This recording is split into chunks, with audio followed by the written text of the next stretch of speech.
चिंतामण नगर Madhavnagar road पुलाचे काम संत गतीने करण्यात काँग्रेसचं मोठं षडयंत्र आहे व आमदार सुधीरदादा गाडगीळ यांना बदनाम करण्यासाठी कामाची गती कमी करण्यात आली असे आरोप माजी सभापती धीरज सूर्यवंशी यांनी केले।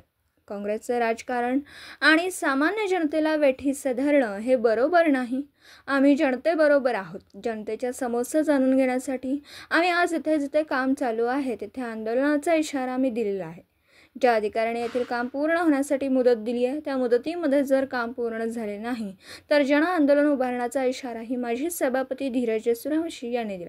या प्रसंगी आंदोलनकर्ते विश्वजित पाटील, माजी नगरसेवक जगन्नाथ दादा ठोकळे, रोहित जगदाळे व मोठ्या संख्येने कार्यकर्ते उपस्थित होते।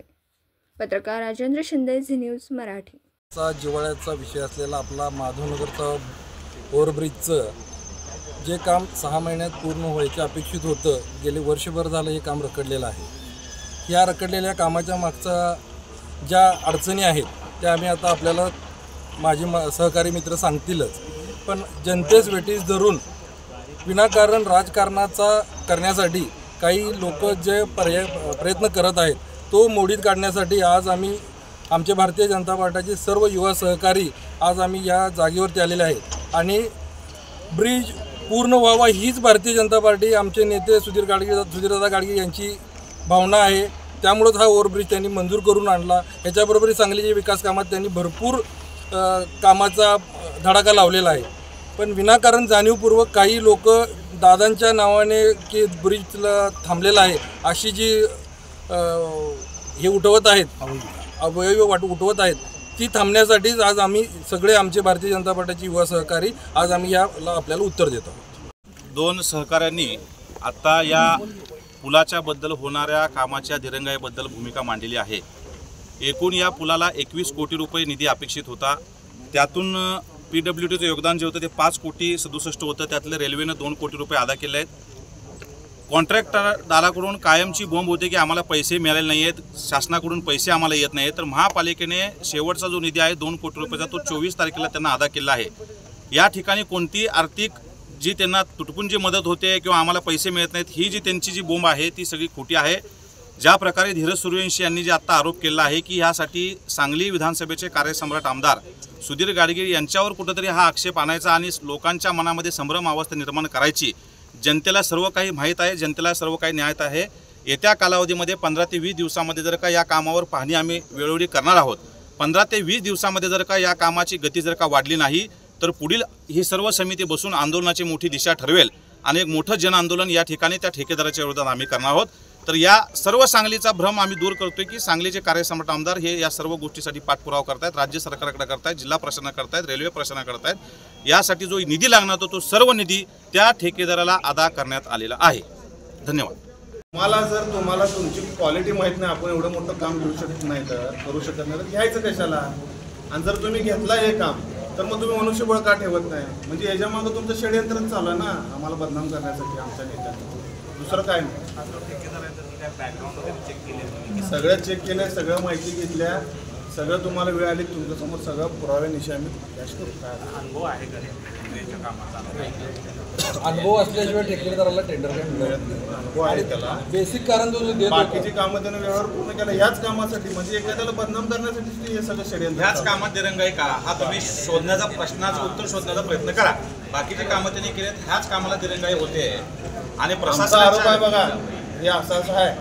आता उद्या तुम्हाला कोण पत्रकार परिषद घेऊन बोलवल काँग्रेसचं, त्याचा जावाही समजायचं ते।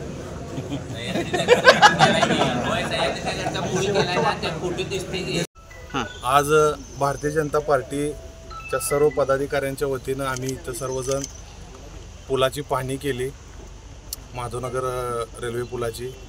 या पुलासाठी ठाकरे आमचे फडणवीस सरकार असताना सुधीरदादाने हा पूल नागरिकांची सोय होण्यासाठी, पूल हा बारका होता, नागरिकांच्या इकडं शाळा भरपूर आहेत आणि इकडनं सांगलीला येण्यासाठी हा मोठा मार्ग एकच आहे इकडच्या 5-6 गावांचा, म्हणजे तासगावपासून बघितलं तर सगळ्या गावांचा हाच मार्ग आहे येण्या जाण्याचा।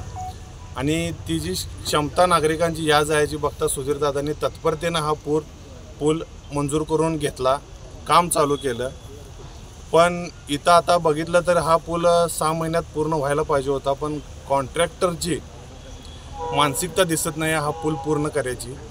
कारण त्याच्या मागं कारणं वेगवेगळे आहेत. कॉन्ट्रॅक्टर हा, तुम्हाला आज मी त्याच्यावर आरोपच करतो की कॉन्ट्रॅक्टर हा एका काँग्रेसच्या नेत्याचा जावई आहे आणि मुद्दा म्हणून आमच्या कार्यसम्राट आमदारांना बदनाम करण्यासाठी हा त्यांचा घाट चालला आहे, षडयंत्र चाललं आहे. हे सगळं आमच्या लक्षात आल्यावरच आम्ही इथं आलो आहे. आम्ही ह्या कामाच्या बाबतीत बघितलं तर आमचे आमदार रोजच्या रोज फॉलोअपमध्ये आहेत. ह्याचं कॉन्ट्रॅक्टर कारणं दरवेळी काल आमच्याच काही सहकार्याने आंदोलन केलं, श्राद्ध आंदोलन. पण काय आहे, कॉन्ट्रॅक्टर सगळ्यांची दिशाभूल करतो, आमचे पैसे मिळाले नाही, ते मिळाले नाही, ते पण काल आम्ही पूर्ण माहिती घेतली त्याची आकडेवारी सगळी. काम चालू झाल्यापासून काम जसं प्रगतीपथावर आहे, जसं जसं तो बिल जमा करेल तसं त्याचे सगळे देयक प्रशासनानं वेळोवेळी दिलेले आहेत. ह्याच्या मागे एकच राजकारण चालू आहे की आमच्या आमदारांना बदनाम करण्याचं काम चालू आहे. आम्ही भारतीय जनता पार्टीचे युवा कार्यकर्ते असू देत, आमची सगळे बॉडीचे सगळ्या पदाधिकारी असू, कोणीसुद्धा शांत बसणार नाही. ह्या कॉन्ट्रॅक्टरला तुम्हाला सांगतो, जर काम येणं पूर्ण नाही केलं तर आता आम्ही कलेक्टर साहेबांची पण भेट घेणार आहे. कॉन्ट्रॅक्टर आम्ही 2 पार्ट करणार आहे. एक कॉन्ट्रॅक्टरला फिरून देणार नाही सांगलीत, त्याचं ऑफिस कुठं आहे हुडकून जाऊन त्याच्या ऑफिसला टाळं ठोकणार. आमदारांच्या मार्फत आम्ही सगळ्यावरती राज्य सरकारला, केंद्र सरकारला सगळीकडे पत्रव्यवहार करून ह्याला ब्लॅक लिस्टेड कसं करता येईल हे बघणार. दुसरी गोष्ट, प्रशासनाचं पण ह्यात काय घोटाळा चालू असेल काम संथगतीनं करण्यासाठी, तर प्रशासनाला धारेव धरायसाठी सुद्धा आम्ही कोण कमी पडणार नाही. एवढंच तुम्हाला सांगतो की काम हे जनतेचं आहे, काम हे जनतेसाठी आमदारांनी मंजूर करून आणले. हे काम पूर्ण होत नसेल, जर एखाद्या गोष्टीचं राजकारण करून जर तुम्हाला जर आमच्या आमदारांना बदनाम करायचं असेल तर आमची त्यांना सगळ्यांना हात जोडून विनंती आहे की असलं राजकारण करू नका. आणि जशी हात जोडून विनंती करायची आमची ताकद आहे, तसे हात सोडूनसुद्धा काम करायची आमची ताकद आहे. हे तुम्हाला आम्ही आज इशाराच देतो आहे. जे काँग्रेसचे नेते आहेत त्यांनी हे समजून घ्यावं की इथनं पुढं असलं राजकारण सांगलीच्या जनतेला खपणार नाही, चालणार नाही आणि आम्ही खपवून घेतलं जाणार नाही. आणि हे काम पूर्ण करण्यासाठी आम्ही आता इथनं लगेच पुढची स्ट्रॅटर्जी ठरवून प्रशासनाला, कलेक्टर साहेब असू देत, रेल्वेचे अधिकारी असू देत, सगळ्यांना आम्ही सगळे पदाधिकारी जाऊन भेटणार आहे. आणि काम का पूर्ण होत नाही याचा पाठपुरावा करून काम पूर्ण करून घेणारच आहे. आता दर आम्ही 5-6 दिवसाला आम्ही इथं सगळी व्हिजिट ठेवणार आहे आम्ही सगळ्या सदस्यांची आमच्या ह्याची. आणि सांगलीकर जनतेला एवढंच सांगतो की भूलतापांना बळी पडू नका. हे काम आपल्यासाठी आहे. आपण सगळ्यांनी एकत्र येऊन काम पूर्ण करून घेऊया. इथल्या स्थानिक लोकांना पण ह्याचा खूप त्रास होत आहे. म्हणजे चिंतामण नगर असू दे, कलानगर असू दे, इकडचं माधवनगरच्या इकडचं आमचा पंचशीलचा भाग असू दे, सगळ्याच लोकांना या कामाचा त्रास व्हायला आहे. ह्याचा त्रास असा व्हायला की इकडनं शाळेला ये जा होणे. आता एक समजा पंचशीलनगरमध्ये काय प्रकार घडला इकडच्या बाजूला, तर इकडे यायचं अवघड व्हायला लागले की असे सगळे प्रकार घडायला लागल्यात. हे सगळे थांबवण्यासाठी आम्ही सगळेजण आज रस्त्यावर उतरले. आणि आम्ही जर असे इशारे असले तर आम्ही मागच्या वेळी पुलाच्या बाबतीत तुम्ही बघितलं एअरविनच्या, आम्ही रस्त्यावर उतरून काम करणारी माणसं, ह्या पुलासाठी सुद्धा आम्ही रस्त्यावर उतरू, नागरिकांचे प्रश्न सोडवू आणि पुलाचे काम मागं लागून पूर्ण करून घेऊ.